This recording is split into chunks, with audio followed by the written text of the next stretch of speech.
Change your heart. Look around you.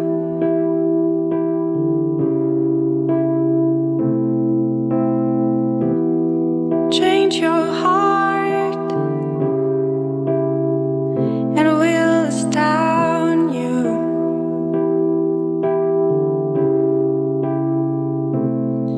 I need your loving, like the sun. Everybody's gotta learn sometime.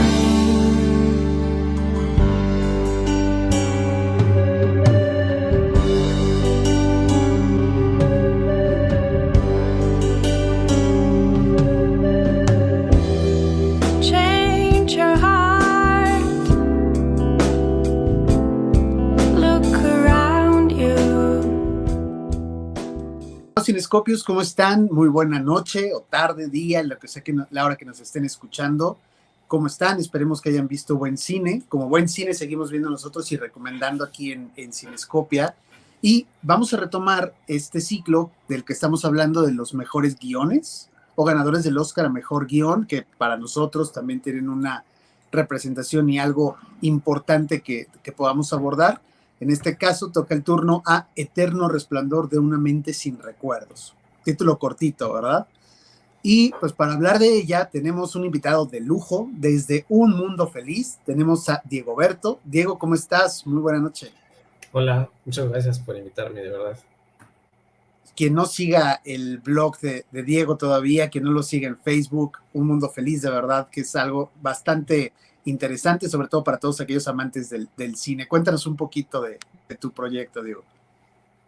Pues Un Mundo Feliz, yo tenía mi blog personal en el que decidí escribir de cine hace como 12, 13 años, pero en la pandemia, pues estando en casa ya decidí pues ver qué pasaba, ¿no? Si lo hacía un poco más. Mi novia es diseñadora, entonces eché mano de su talento y ya empezamos allí poquito a poquito a como vertir nuestra pasión. Pues fue creciendo. Yo hago como críticas cada semana de las películas que veo en el cine. Digo, obviamente pues, trato de ir bastante, voy como unas 3 veces más o menos a la semana. Y pues ya, ahí estamos en Instagram, en Facebook. Digo, a veces sí se sale un poco de las manos porque, bueno, nos dedicamos a otras cosas, pero pues ahí tratamos de mantenernos al día. Y ya lo conocen ustedes, de la barra de Cinescopia, Uriel Salvador. ¿Cómo estás, Uri? Muy buena noche. Buenas noches, caballeros. Entremos en materia. Eterno Resplandor de una mente sin recuerdos, Eternal Sunshine of the Spotless Mind, película de 2004, que es uno de los casos curiosos que cuando hablamos de ella regularmente citamos antes al escritor que al director. Todos podemos decir que es una película de Charlie Kaufman, tanto por el estilo como por la forma de estructura, por todo lo que conocemos de este escritor. Y en segundo término, hablamos del director, de Michel Gondry, ¿no? Lo cual no es algo común, al menos digo, ustedes que también saben de cine, saben que difícilmente hablas primero del guionista que del director o de los actores. Y este creo que es uno de los casos. Si alguno de ustedes no ha visto la película, que creo que serían ahí sí la excepción bastante grande, les podemos decir que esta es una película que mezcla drama, romance, ciencia ficción y distintos géneros para contarnos la historia de Joe, quien recibe un terrible golpe cuando descubre que su novia Clementine ha hecho que borren de su memoria todos los recuerdos de su tormentosa relación. Desesperado, se pone en contacto con el creador del proceso, el Dr. Howard Mierwrath, para que borre a Clementine de su memoria. Pero cuando los recuerdos de Joel empiezan a desaparecer, de pronto redescubre su amor por Clementine. Desde lo más profundo de su cerebro intentará parar el proceso. ¿Quién no ha visto Eterno Resplandor? Creo que es una de las películas más populares, podríamos decir también de las últimas décadas y pues de alguna forma mainstream, curiosamente, viniendo de Focus y de distribuidoras más pequeñas, se convirtió en una película de culto. Y a mí me gustaría escucharte, Diego, tu primera impresión sobre Eterno Resplandor. ¿Dónde la viste por primera vez? Híjole, yo creo que si no mal recuerdo, la vi en un DVD. O sea, fue de mis primeras películas que vi como, como cinéfilo incipiente en la prepa. Entonces, no recuerdo haberla visto en el cine. Yo creo que, no sé si alguno de ustedes la vio en el cine. Que entonces yo no, yo la tuve que ver, yo la vi en un DVD. Y pues bueno, o sea, yo no soy mucho de verlas así muchas veces. Entonces yo creo que no la veía desde hace como 10 años. La vi hoy la vi otra vez. Y bueno, fue como en muchas partes, muchas escenas, secuencias, fue como verla por primera vez porque de verdad no me acordaba ya de muchas cosas. Y se siente como cuando en los 2000 veías una película de los 80s, así lo sentí ahora. O sea, en el buen sentido. Ah, eso te iba a preguntar, o sea, ¿te parece de alguna forma que ha envejecido la película? No, no es tan grande, pero se vale, o sea, 20 años, dice el tango, 20 años no es nada, pero sí. Pues, o sea, envejecidos, no quiero decir esa palabra porque sí como que se da una mala connotación, pero o sea, digo, para mí sigue siendo muy vanguardista en muchos sentidos. Digo, para esa época fue como totalmente disruptiva. Quizás si saliera ahorita ya no sería tanto, pues por el entorno cinematográfico actual, pero aún así yo creo que se mantiene en casi todos los aspectos. Uri, creo que yo soy el más grande de aquí de edad a mí, te digo, sí me tocó verla en el cine, recuerdo incluso en qué cine la vi, pero no sé si Uri tú hayas tenido la oportunidad de verla o cómo llegas tú a Eternal Sunshine, que ahí veo que tienes el DVD de fondo, ¿eh? Blockbuster. Fue de esas películas que renté cuando todavía existía. Eh, Ay, Dios mío, mi relación con esta película es complicada. Porque he pasado, he pasado por muchísimas fases con esta película.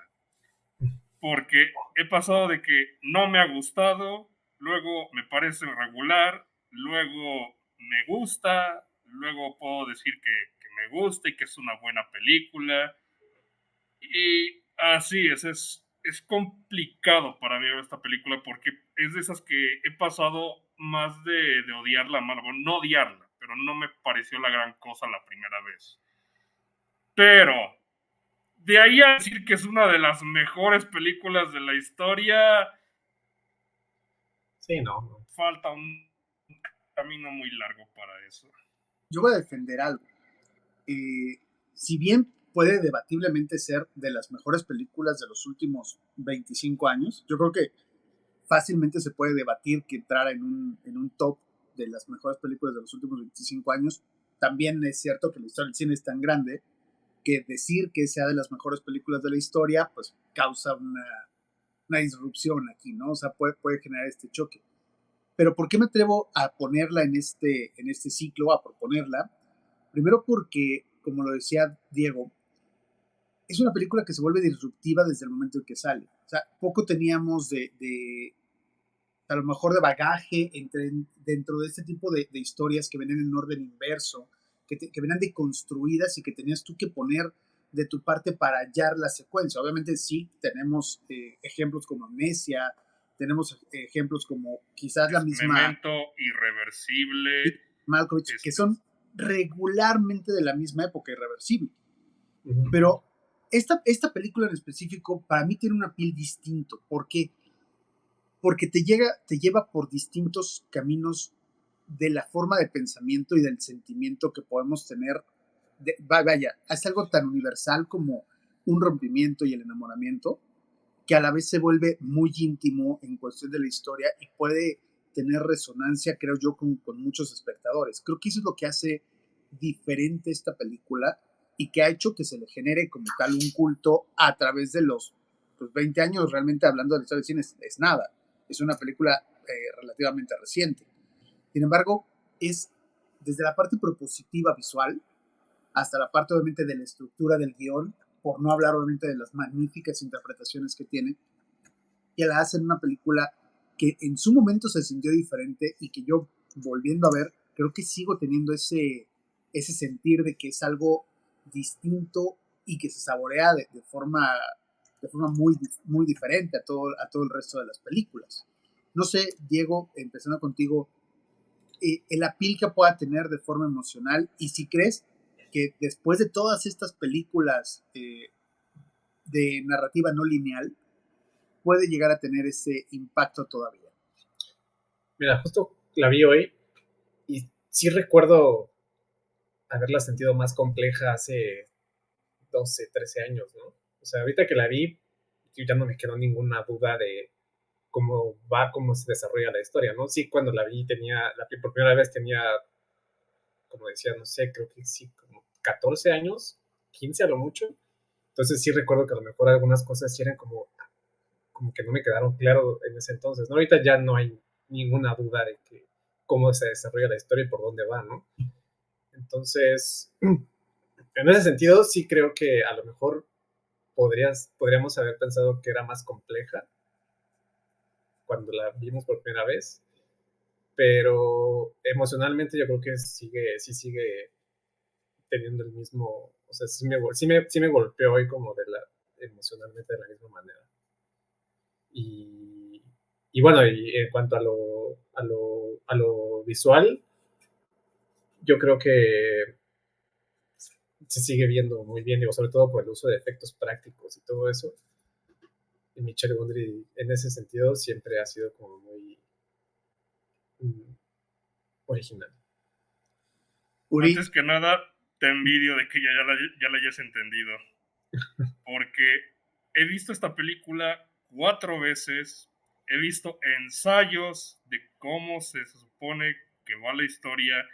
He tenido que ver diagramas de cómo está estructurada la historia. He visto el resumen en Wikipedia y aún así me pierdo con esta película. Es Sí. más, no puedo creer que algo como Mr. Nobody, que es mucho más compleja y más enreversada que esta, le haya podido entender a la primera. Es una de las razones por las que también nunca he podido conectar al 100% con esta película. Okay. fíjate que yo te iba a preguntar, Uri, si el hecho de que hayas pasado por distintas etapas entre amor-odio con ella No odio, obedecía, nunca la odié, pero nunca me pareció la gran cosa. obedecía más a razones emocionales que a razones de estructura. Ya me das la respuesta y me dices que no. Yo estoy con Diego, o sea, al final de cuentas, si bien es una historia que las primeras veces que las ves es distinta, no se siente tan compleja después. Pero entonces venía, Uri, por si el tema era un poquito más de complejidad en la estructura. Yo estoy con Diego en el sentido de que, si bien al inicio, la primera vez que la ves, no sabes hacia dónde te lleva, y creo que es parte también importante del impacto que siente uno cuando está viendo una historia por primera vez sin saber a dónde vas. Creo que eso es fundamental con cualquier película, pero con una película de este tipo en específico lo es más porque pues te va guiando, o sea, tú como espectador estás sabiendo o descubriendo cosas junto con él porque funciona de alguna manera como funciona la mente, ¿no? Y a mí me parece en ese sentido que es bien interesante que el guión de Kaufman empiece donde termina, o sea, donde te está llevando a una relación que aparentemente es nueva, para después descubrir que se están reencontrando después de haberse borrado. No sé, eh, Diego, tú decías que es la segunda vez que la miras. Y, O sea, debe ser la tercera, yo creo, por ahí, cuarta lo mucho. pero pues, obviamente sí me gustaría evocar esta primera vez que la ves. Ya después, digo, creo que pierde un poco el impacto porque ya sabes qué es lo que está pasando, pero aún así tiene el efecto. No sé si te parezca, eh, como decías tú, que lo emocional sí te volvió a despertar, pero ya la estructura ya no tanto. Sí, o sea, digo, entendí, eh, o sea, sí recordaba esa escena, secuencia inicial en realidad es casi el final, ¿no? Ahorita, por ejemplo, ya no me acordaba de muchos detalles como las otras subtramas que hay, como la del doctor y la chava, la recepcionista, que digo que también como complementa todo ese discurso desde los amores rotos que llevan pues, a los personajes a someterse al tratamiento, ¿no? Porque de verdad eso no está, eso, justamente sentí que me había sometido al mismo porque no recordaba nada de eso de Kirsten Dunst y de Tom Wilkinson. Entonces, pues digo, a mí me gusta mucho dejar espacio entre las películas, de verlas por primera vez y a lo mejor la segunda, precisamente para eso, ¿no? Para tener como otra vez ese impacto de verlo por primera vez. Hablando ya un poquito más específicamente de los personajes, y es interesante aquí seguir la línea que nos da Diego. ¿Te parece en el caso del personaje de Jim Carrey o incluso el personaje de Clementine, que tiene, no sé, yo encuentro, por ejemplo, muchos paralelismos a veces con la forma de ser que tienes o que en distintos puntos de tu vida o de nuestra vida, pues, de la vida, llegas a sentirte identificado con las acciones que uno u otro realizan? No sé si sea tu caso o si en el lado emocional crees que están bien desarrollados esos personajes. En ese sentido sí, pero no conecto con ninguno. Y es porque, pues, he estado solo toda mi vida, así que no es mi caso. En dado caso, y hablando incluso de estos romances más recientes, prefiero y me identifico más con 500 días con ella. O sea, porque soy Tom. Yo tuve una Summer y ya soy de odio a Summer y todo lo que tenga que ver con ella. Pero en lo que respecta a Joel y Clementine, lo que veo en tanto quizás son unos inmaduros, porque él es un puñetas, ella es una promiscua, así que digamos que son tal para cual que quizás no podían disfrutar por completo su relación porque estaban muy ocupados viéndose los defectos uno del otro, que muchas veces lo que pasa en una relación, quiero suponer, que se va desgastando con el tiempo, porque es mucho de estar comprometiéndote a conocer al otro y a aceptarlo con sus perfecciones, sus imperfecciones, con todo lo que tenga que ver con él.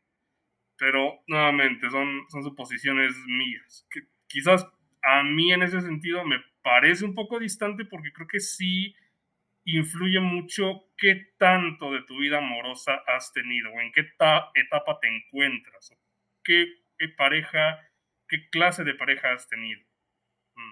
No sé, Yo creo, es yo creo complicado. que, o sea, por ejemplo, ahorita que la vi primera vez hace 13 años, algo así, digo, pues sí he tenido una vida, he tenido varias parejas durante todo ese tiempo. Entonces, digo, cuando la vi, pues era un adolescente yo creo que, no sé, a lo mejor ya había tenido una o dos novias, ¿no? Pero bueno, ya habiendo tenido relaciones ya, pues algunas sí que terminaron mal o que tuvieron pues, algunos episodios similares. Pues sí, yo creo que sí, esta película tiene tanto poder porque mucho sí es como, ay, soy ese, soy esa, ¿no? O sea, sí es en algún momento hemos sido un Joel o hemos sido una Clementine para alguien. O hemos tenido un Joel o una Clementine como parejas y entonces puedes entender que como dices, llega un punto en que termina una relación y quisieras olvidarte de la persona, ¿no? O sea, también hay formas de verlo. A mí lo que propone Kaufman en su guión me parece muy inteligente, muy interesante, te digo, porque apela al lado emocional, es decir, cualquier persona puede tener este procedimiento médico, técnicamente médico, aunque están en unas oficinas de algo dudosa, algo dudosas, pero pues puedes tener esta intervención para que tu cerebro te puedan quitar todos los recuerdos que tengas de tal persona. Vemos incluso que hay quien se está quitando los recuerdos de su mascota o de algún amigo o de o sea, de algo en específico que te haya causado ese shock, ese daño, y que tú quieras simplemente borrar de un plumazo. A mí se me hace una premisa bastante original, interesante, porque además de todo te pone a pensar, caray, o sea, ¿qué haría yo en un momento dado? Todos hemos tenido quizás alguna situación de nuestra vida, ya no digamos pareja, pero obviamente también alguna pareja que tú dirías, quisiera que no hubiese sucedido o quisiera borrar todo. obviamente también entra en uno esa disyuntiva de decir, bueno, sí, si lo borro, ¿qué me está dejando de enseñanza o qué estoy haciendo de un proceso de madurez? Pero de inicio, de forma muy emocional, puedes decir, borro a alguien. No sé si ustedes, viendo la circunstancia, se atreverían a borrar a alguien o algo de su cabeza. Digo, no nos digan qué, pero ¿se someterían a un proceso como tal, Uri? No, no. De una vez si me van a decir que sí, de una vez se los digo con todo el respeto del mundo, eso es una pendejada. Porque todo lo que te ha pasado conforma tu ser. Todo, lo bueno, lo malo, lo que elegiste, lo que decidiste no hacer. Ya me está llegando recuerdos de Mr. Nobody. No puedes hacerlo, porque borrar esa parte es borrar parte de tu alma, es borrar tu aprendizaje de esa lección.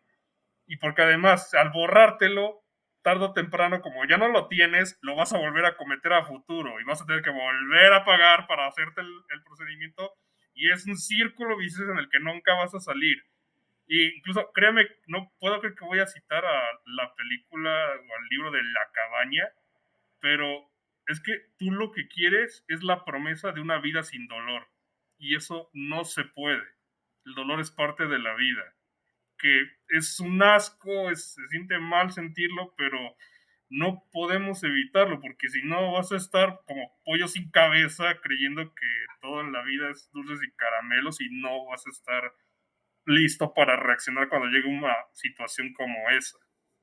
Claro, digo, al final del día entendemos que es un procedimiento que no existe y que nos permite justamente imaginar simplemente, qué haría si pudiera quitarme ese dolor, ese pensamiento, incluso poder, no sé, enfocarlo a otras cosas. Por eso te digo, sé que va del lado de decir, es parte de un proceso de madurez misma, que tienes que aprender a vivir con tu pasado y aceptar que tu pasado es lo que te hace quien eres y de ahí partir adelante.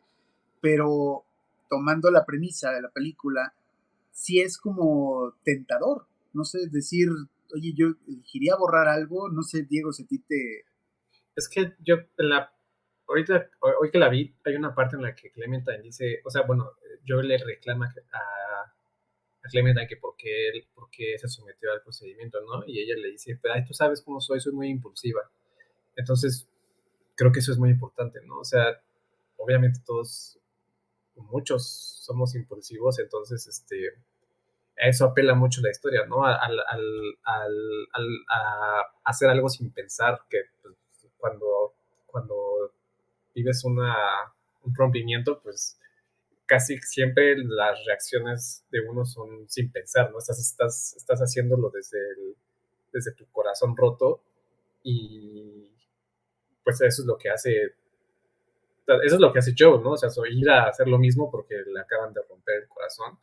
Entonces, pues eso es como, retrata mucho esa reacción inicial de las personas que no están pensando lo que están haciendo, y pues eso, ¿no? Se apela mucho a lo emocional, más a lo emocional que a lo racional. Yo creo que tienes muy marcado en el caso de Clementine un personaje demasiado emocional, demasiado visceral, incluso en su forma de serlo, en la relación que va teniendo con Joel desde que se conocen, el poder irrumpir en una casa y poder simplemente dejarse ir. O sea, sabemos que es una persona muy emocional, ¿no? Lo puede reflejar hasta en sus cambios de color de cabello, en sus respuestas. Sí. Y eso es lo interesante. O sea, siempre solemos decir que la parte femenina tiende a ser más emocional y la parte masculina un tanto más racional. Aquí llegas a dos extremos, ¿no? O sea, que tienes a alguien que es extremadamente emocional al punto de que terminando una relación vas de inmediato a borrarte este recuerdo de la persona, y otra persona demasiado emocional que incluso no se permite en muchos momentos expresar sus sentimientos. Entonces, a mí me parece interesante ver cómo va primero Clementine en hacerse el procedimiento y la reacción de Joel es simplemente por contrapeso, ¿no? O sea, por un principio de reciprocidad, ¿no? Si tú me pudiste borrar, yo te tengo que Por borrar. desquite. Sí, sí. Y entrar al punto que, de nuevo, me parece parte genial de la misma obra, que no es nada más ponerte en la disyuntiva de decir, ¿tendremos este procedimiento o no? ¿Me lo haría o no? Sino, ¿qué pasa si a la mitad del proceso te vas arrepintiendo? O sea, ya entras a formas de pensamiento un poco más abstractas, en el cual te va metiendo en esos entresijos de decir, ¿cómo huyo de este procedimiento si estoy de alguna manera conscientemente inconsciente, aunque suene raro? Y qué puedo hacer para revertirlo, ¿no? Para que no llegue a punto el proceso. No sé, Diego, aquí, qué te parece este cambio, este giro? Pues yo creo que ahí está el corazón de la, de la historia de Charlie Kaufman, ¿no? O sea, como ese sentimiento de arrepentimiento y de contradicción tan humano, ¿no? O sea, de ahí es como donde todavía te identificas todavía más con estos personajes que pues en un momento sí puedes odiar a alguien, pero al siguiente lo amas, o al siguiente ya lo quieres olvidar, pero al siguiente quieres que esté contigo. O sea, es como esa inestabilidad de, pues sí, del humano, ¿no? O sea, que a veces no sabes lo que quieres hasta que lo pierdes.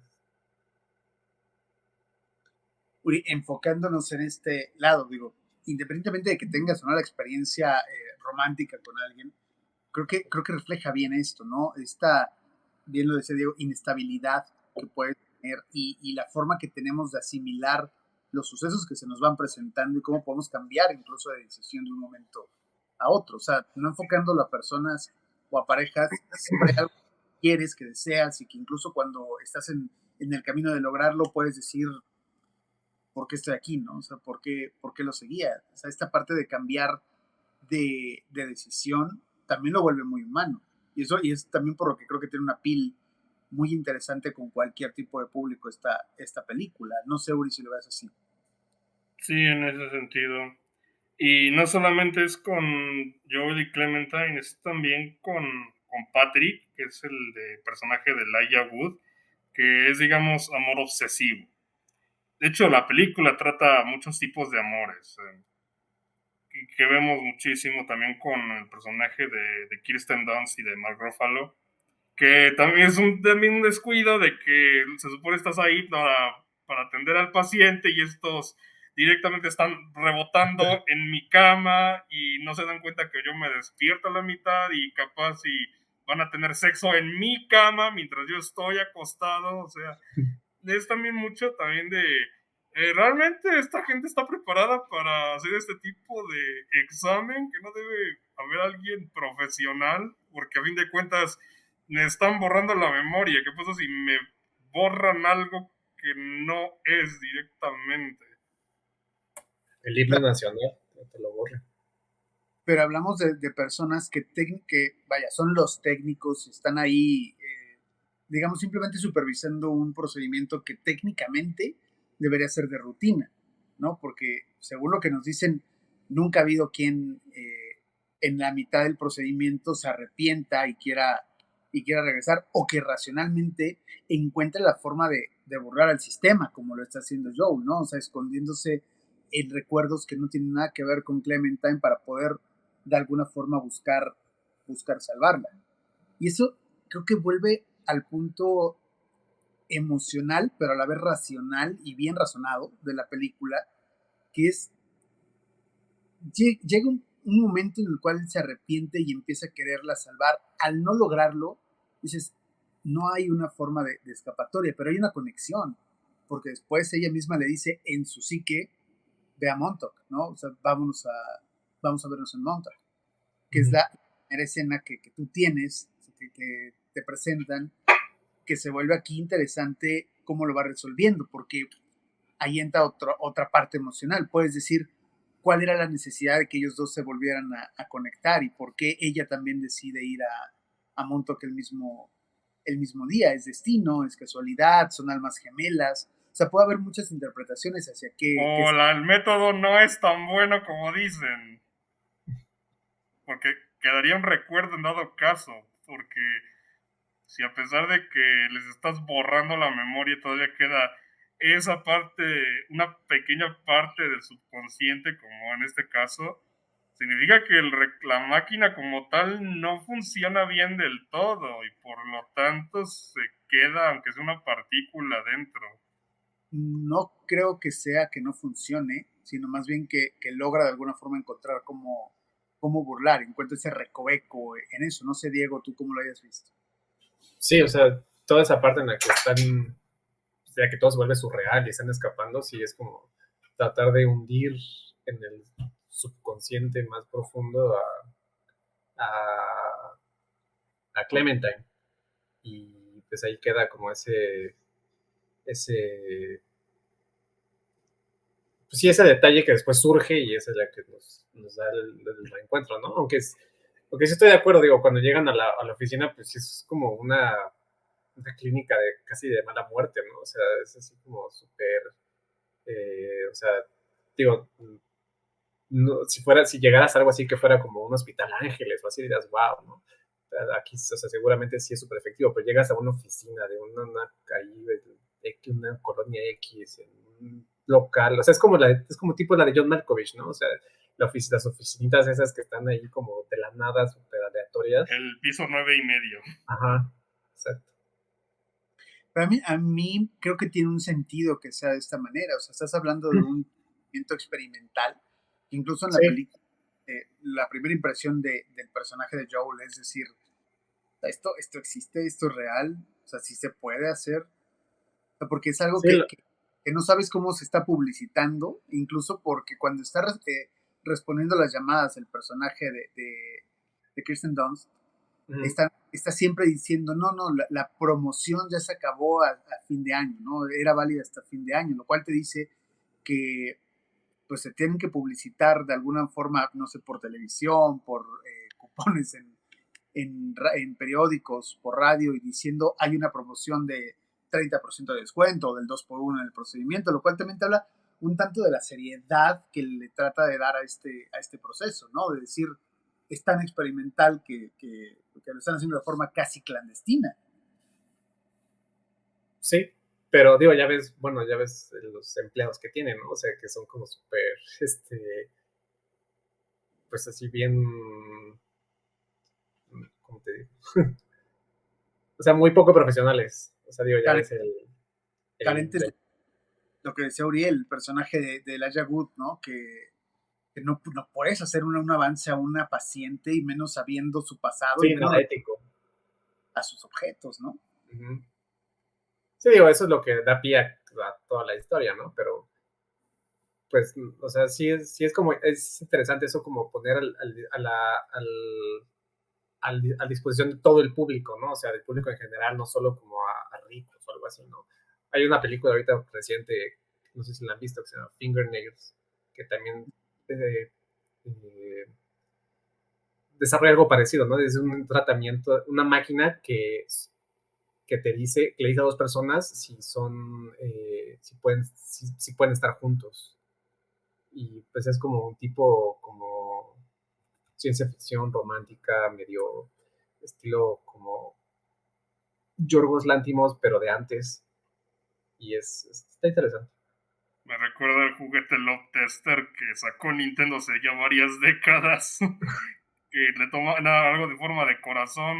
Uno tomaba un extremo de un cable y el otro extremo, y se supone que la máquina te Ah, decía qué tan compatibles eran o algo sí, así. algo así. Sí. Ahora, hablamos un poco de el tema de la estructura del guión, que yo sostengo a mí me parece interesante, si bien quizás no sea la más original, sí se siente muy original, sobre todo las primeras veces que las ves. Sí. Y hay que hablar también de la puesta en escena, porque lo que hace Michel Gondry, aunque difícilmente hables de esta película y menciones a Michel Gondry, creo que tiene mucho de validez, sobre todo por el trabajo, uno, actoral, que logra hacer a través de la dirección, pero también por las elecciones, no tanto de escenografía, de efectos prácticos, el mismo blocking que van manejando dentro de la película, que creo que está bien llevado en cuestión timing, en cuestión organización, por así decir, y también el manejo de la fotografía.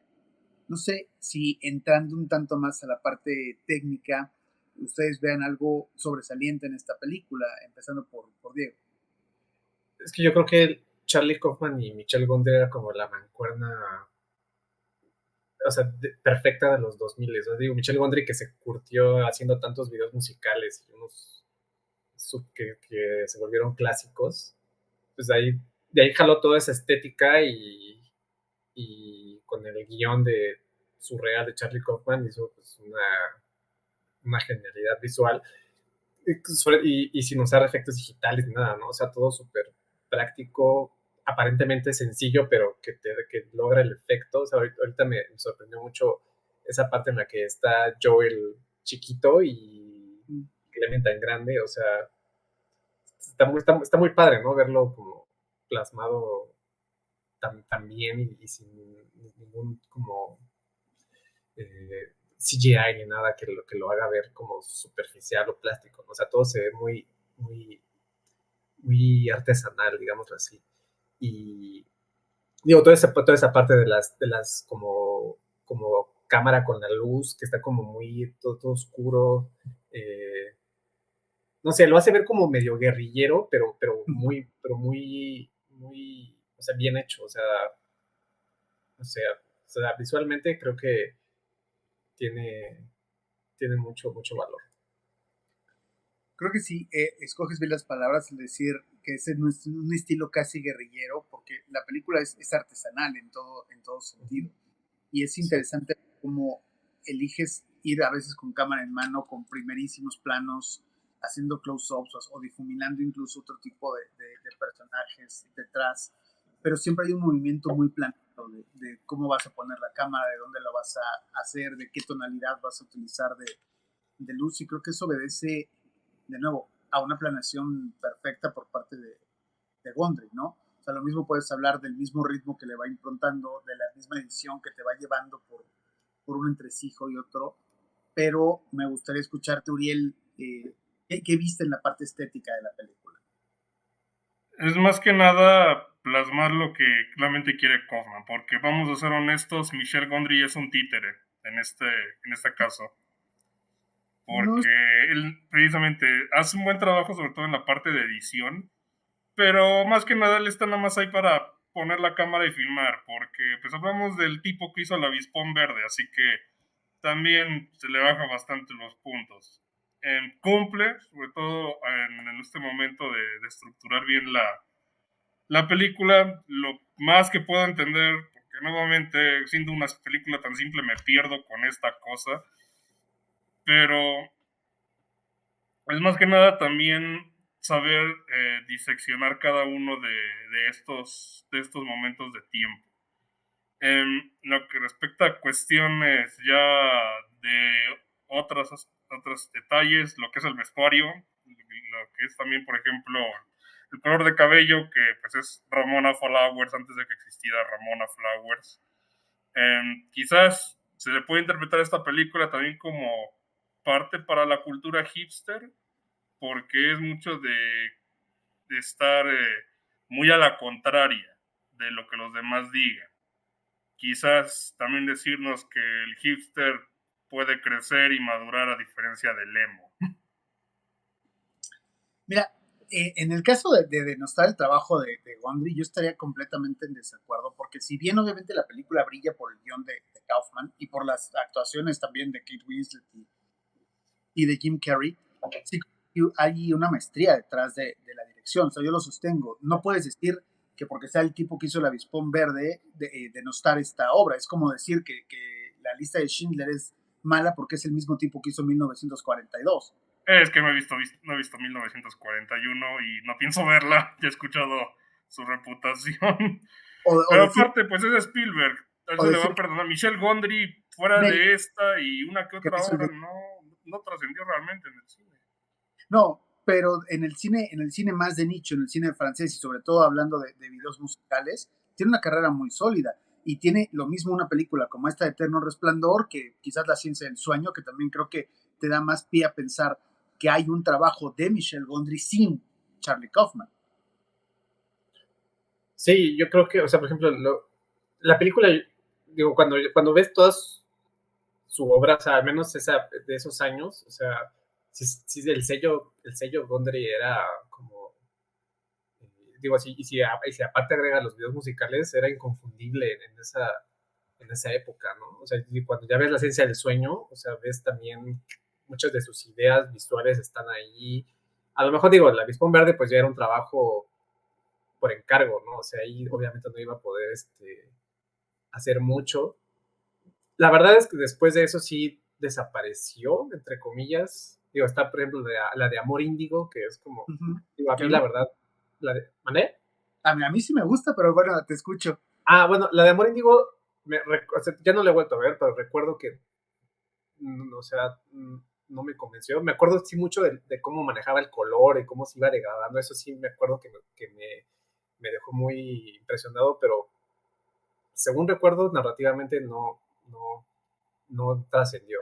Pero al menos esa época que tuvo con La Ciencia del Sueño, con sus videos y con Eterno Resplandor, sí, o sea, sí, yo creo que eran los artistas en el cine independiente más interesantes. Y digo, sí, después ya como que sí se diluyó y ya no ha vuelto a hacer nada. Ahorita creo que va a ser una película otra vez, un musical, por ahí dijeron. Obviamente pues, ya va a ser con interferencia de estudio, ¿no? Seguramente. Pero yo creo que al menos de los 2000 sí era un referente audiovisual sin duda.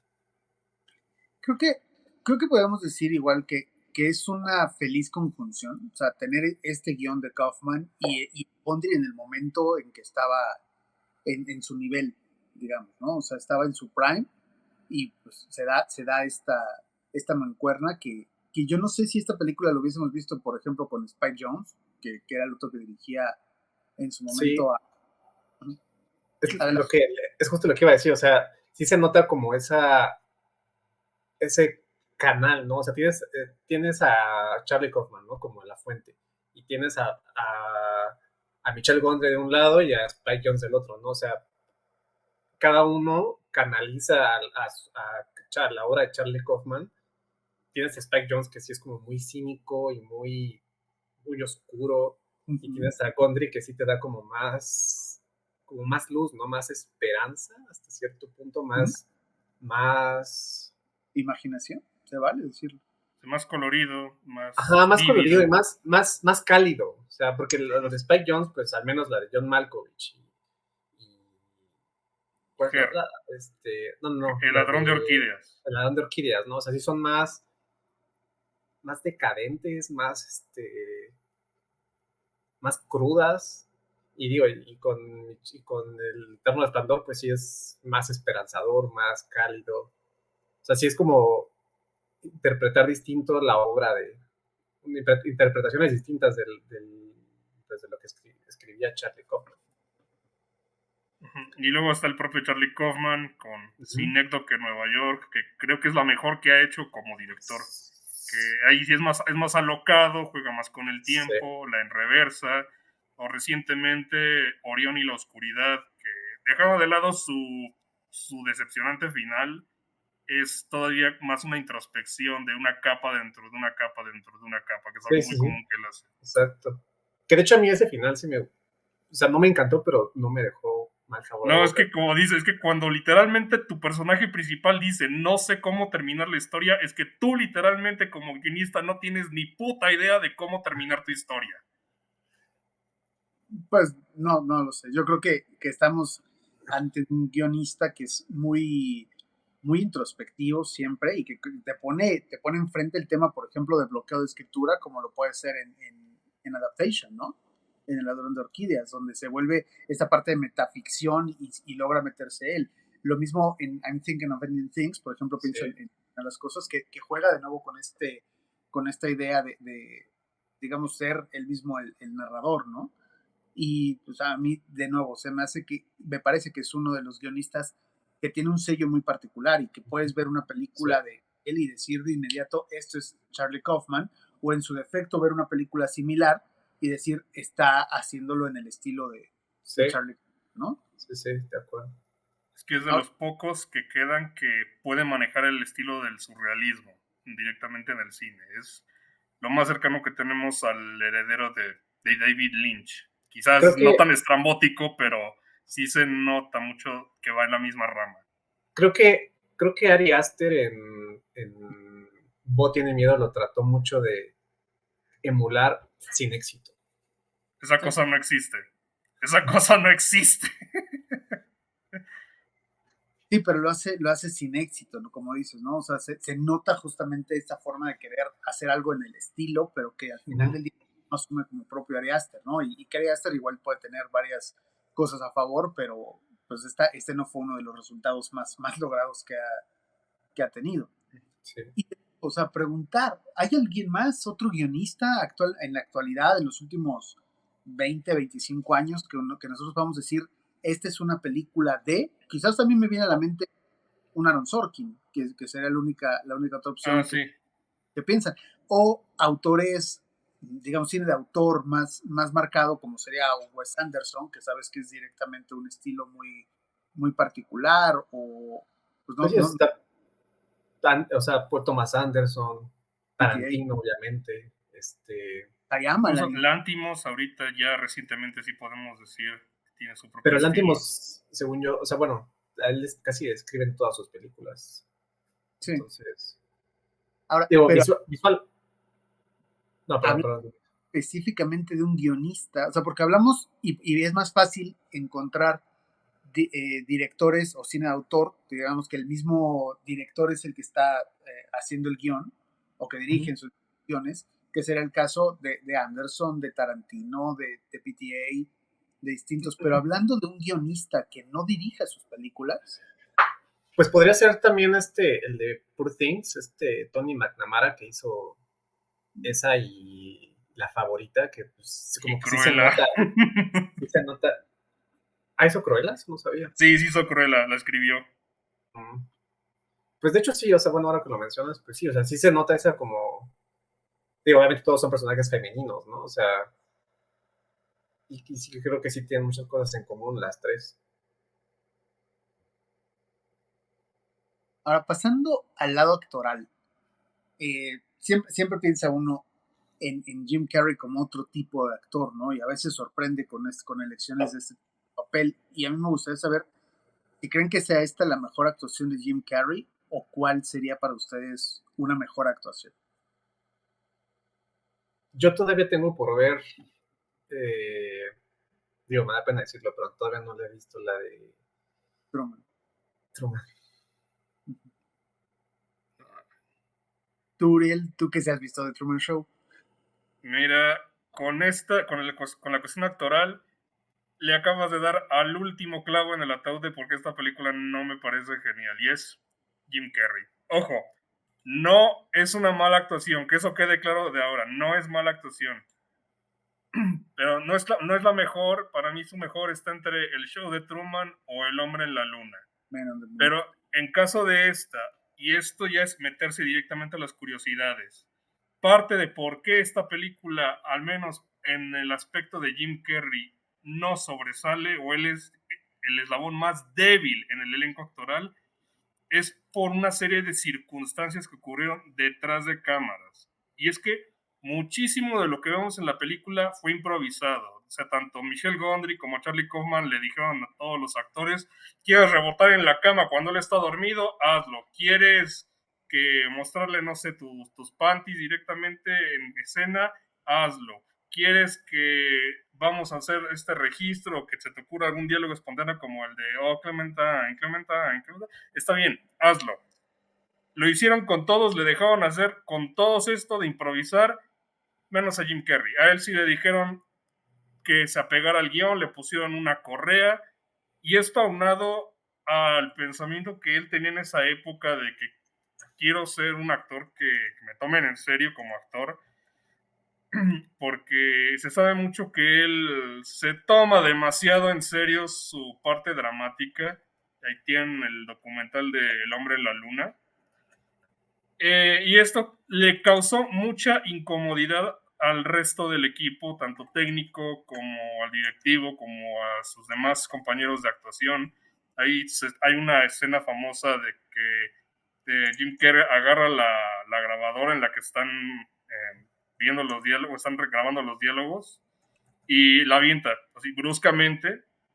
Eh, Cada quien dice que estaba dentro del personaje, incluso Kate Winslet hace cara como que de what the fuck, pero es en gran parte precisamente entre que no lo dejan hacer lo que él quiere y él se toma demasiado en serio el papel, y como resultado, al menos en mi caso, yo no estoy viendo a Joel llorando porque le rompieron el corazón. Yo estoy viendo a Jim Carrey interpretando a Joel llorando porque le rompieron el corazón. O sea, y recordando además que el tipo sí tiene muchas caras de dame un Oscar, sí le afecta en gran parte al desempeño, nada más de él. Los demás no tengo ningún problema, están bien. Creo que es de las mejores, creo que es la mejor de Kate Winslet, por ejemplo. Pero También muy de fuerte. Jim Carrey no creo. Ahí yo difiero completamente contigo porque para mí, digo, yo que sí me acuerdo de cómo está un poquito en esta época, no se hizo esta película pensando en Oscars. O sea, a diferencia de lo que podemos ver ahora de películas que se hacen casi exprofeso para lograr alguna nominación o lograr algo, aquí, si bien Kaufman venía con este bagaje de ser el niño maravilla, el guionista maravilla de Hollywood, difícilmente esta se hizo con ánimos más que experimentales. Entonces No, yo eso aquí, te lo consigo, pero no es con él, es con Kerry, porque él, repito, se tomaba demasiado en serio el que lo tomaran en serio como un actor dramático. pero es Y sí tiene muchísimas caras de dame un Oscar, las tiene en El Hombre de la Luna, por ejemplo, y en The Majestic tiene muchas caras de dame un Oscar, ya saben, de lagrimeo excesivo, mirar a la cámara, ese tipo de cosas. es que vamos a esto, The Majestic sí es una película que se pensaba que iba a ser competidora de los Oscars desde que se estaba grabando. O sea, tenías a Frank Darabont que venía de Milagros Inesperados a hacer su nueva película y decías, esto va a ser sello Oscar. Ahí sí ves un Jim Carrey, sí. Incluso en Men on the Moon, yo creo que su interpretación de Andy Kaufman es magnífica. Sí, es magnífica. ¿Perdón? Es magnífica, pero también sí se le nota un poco ese aspecto de quiero un Oscar. Aquí me parece que es muy aterrizado a lo que buscas del papel, a lo que quieres reflejar de la personalidad de Joel. Incluso si nos vamos a esto, es interesante saber, como decías en las curiosidades, que todos los demás tienen permitido improvisar menos él. ¿Por qué? Número uno, porque sabes que tienes una personalidad como la de Jim Carrey, que es muy vivaz, muy tendiente a la improvisación, pero además porque estás hablando de cómo funciona el cerebro y cómo tienes que reaccionar. O sea, te quieres capturar reacciones ante algo que te está sucediendo alrededor y que no sabes qué hacer o a qué obedece. Entonces es de alguna forma inteligente por parte del guionista y director que hagan este tipo de propuesta de todos los demás pueden improvisar, no las líneas, pero sí las acciones para buscar una reacción distinta en Jim Carrey y reflejar en su rostro la extrañeza ante lo que le está pasando, porque es de nuevo, o sea, si te pones en el papel del protagonista, y hay que decir que aquí, aunque son hombre y mujer, creo que todo está contado desde la perspectiva de él, tienes esta forma de decir qué es lo que está pasando, cómo reacciono ante esto que está sucediendo. No sé, Diego, si tú veas esta parte, y también la pregunta, si te parece esta quizás de las mejores actuaciones, ya dijiste de Jim Carrey, pero también de Kate Winslet, si la arrancarías entre las mejores. Yo creo que, o sea, yo creo que a lo mejor las actuaciones es lo que, para mí es lo que menos sobresale de la película, porque digo, tienes un gran guión, tienes visualmente muy llamativa. Creo que hasta en tercer plano quedan las actuaciones, pero, o sea, funcionan, y Kate Winslet, no creo que sea la mejor actuación de Kate Winslet, pero sí, o sea, sí, el personaje que creó con Clementine, pues sí fue muy, eh, pues sí, icónico, o sea, digo, está muy parecido a Ramona Flowers, ¿no? O sea, es como su antecesora directa, y Es en que ese hasta se sentido, pinta el cabello, tiene actitud de me vale madre, es muy sí, libertina. sí, digo, también está o sea, otra heredera, pues es la Sommer, ¿no? O sea, de, de quien entonces con ella es como otra heredera de Clementine, No, y en solo ese, que Summer es más cínica. sí, y en ese sentido, pues, o sea, creo que sí dio al clavo haciendo de ese personaje, pues, memorable. Yo creo que, de nuevo, perdón, estoy utilizando, yo creo que hay mucho. se vuelve icónica la película y tiene justamente esos ecos a muchos de nosotros como personas porque ves esta dualidad y estos tipos de personajes que de alguna forma pueden estar en choque, pero que se vuelven, o sea, los logras unir, ¿no? Porque tienen personalidades muy disímiles el uno del otro. Y eso de nuevo es creo que lo que hace que la película sea de nuevo emotiva y sea universal dentro de todo su mensaje. Y mucho está claro en la forma de interpretación. Yo sí creo que es una gran actuación de Kate Winslet. De hecho, creo que es la única del reparto que queda nominada al Oscar en el año como mejor actriz. Pero pues lo hace de una forma bastante interesante crear este personaje, como decíamos, antes de que existiera Sommer, antes de que existiera Ramona Flowers, pues estaba Clementine y por algo también tiene su lugar en el imaginario colectivo, ¿no? Ujú. De nuevo, yo creo que sí estamos ante una película que se vuelve inteligente, que se vuelve emocional, que se vuelve cínica por momentos, que se vuelve ecléctica y que eso hace que sea una experiencia muy rica el verla. Yo siento también en cualquier momento de tu vida o que incluso la puedes entender diferente dependiendo en qué momento de tu vida y las relaciones por las que hayas transitado, pues te lleven a comprenderla. Como Totalmente. resumen, no sé, Uri, después de toda esta diatriba de decir si los pros, los contras y tu lucha interna por cómo te hace sentir esta película, ¿qué nos deja, qué te deja a ti? Pero para mí es complicado hablar de esto, o sea, porque mi relación con ella es más distante, porque no he dado ni siquiera el primer paso, pero sí le veo mucho de cuánto vale el amor, qué tanto estamos dispuestos a entregarle al otro. Tú quieres la promesa de una vida sin dolor y eso no se puede. Es para mí también incluso un estudio también de cómo funciona la depresión en una ruptura amorosa. De hecho, es una de las películas que creo que sí recomendaría ver para alguien con depresión, para que pudiera entenderlo, o para que pudiéramos también entender de esto.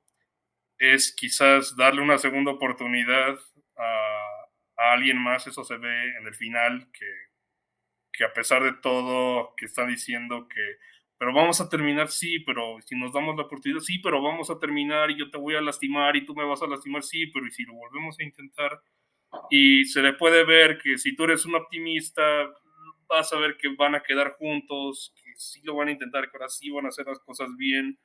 O si eres un optimista bien informado, van a volverla a cagar, van a volverla a romper, van a volver al tratamiento y va a ser un círculo vicioso. Por lo que sí, esto también es un romance, es drama, es comedia, es de mucho de esta perspectiva y sobre todo es también quizás realmente darse una oportunidad a salir herido, porque también parte del amor es eso, es quedarte vulnerable al otro, porque solo así puedes construir una relación. Diego, qué te deja a ti la película después de esta segunda o tercera vez que la visitas? Para mí, no creo que sea de mis películas favoritas, pero sí considero que es un clásico contemporáneo.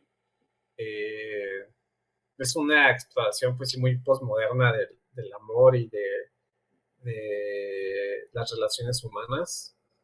Eh, creo que sí es la mejor película de Michel Gondry, eso sí. El guión de Charlie Kaufman, no sé si, yo creo que no es... es que no, ahí sí está difícil. No sé si es el mejor guión de Charlie Kaufman. No sé, ¿ustedes qué opinan? No, o sea, está bien por ahí, pero lo que sería al menos para mí la cúspide de su carrera es Cinécdoque en Nueva Sí, York. yo creo que también, o sea, sí es de los mejores Charlie Kaufman, pero yo creo que sí es mejor el de, más complejo, más el de, el de Synecdoche de New York. Y lo más importante, sin ningún títere directivo en el que esté recibiendo órdenes, ya que ahora él se pone al mando del barco y hace lo que él quiere. Pues al menos sí pudo, o sea, es como verlo, hacerlo su propia versión, o sea, creo que todo es, o sea, no creo que haya ninguna o sea, tanto de Charlie Cox, de Spike Jonze, ni de Michel Gondry, ni de él como director, no creo que haya una mejor que otra, pero sí eso es como lo que decía al principio, ¿no? Es como diferentes interpretaciones de, de su trabajo como escritor. Y creo que Charlie Kaufman como director es como, está en el medio entre Spike Jonze y Michel Gondry, o sea, como, sí, sí, muy cínico, pero también puede ser muy, muy cálido y muy humano. O sea, ahí digo, está Anomaliza, ahí está Orión en la oscuridad, pienso en el Orión. O final. sea, como que sabe moverse en todas las matices pues del, de las emociones humanas, creo. Ujú. Pero lo que es indudable es que estamos ante uno de los guionistas más logrados y quizás más icónicos que hay en el cine en la actualidad, hablando de como tal de guionistas, y que esta, pues debatiblemente puede ser o no su obra cúspide, pero sin duda es quizás la más icónica o la más recordada dentro de toda su filmografía, la que más éxito ha tenido, no nada más a nivel premios, sino también a nivel reconocimiento del público. Y pues es por eso que la elegimos para debatirla, aquí para poder platicar de ella. Y pues no nos queda más que empezar a despedirnos, agradeciéndole, Uriel, claro, siempre tu presencia. Y Diego, de nuevo, recomiéndanos Un Mundo Feliz y recomiéndanos dónde seguirte, cómo te encontramos en las distintas redes sociales. Bueno, nos pueden encontrar en Facebook como Un Mundo Feliz Blog, igual en Instagram como Un Mundo Feliz Blog. Pues muchísimas gracias por habernos acompañado, Diego. Gracias a Sabes, ustedes. está abierta para cuando quieras venir a platicar de cualquier otra película y pues también aquí en Cinescopia para cualquier otro de los programas que tenemos en la barra. Les agradecemos su atención y nos vemos la próxima semana.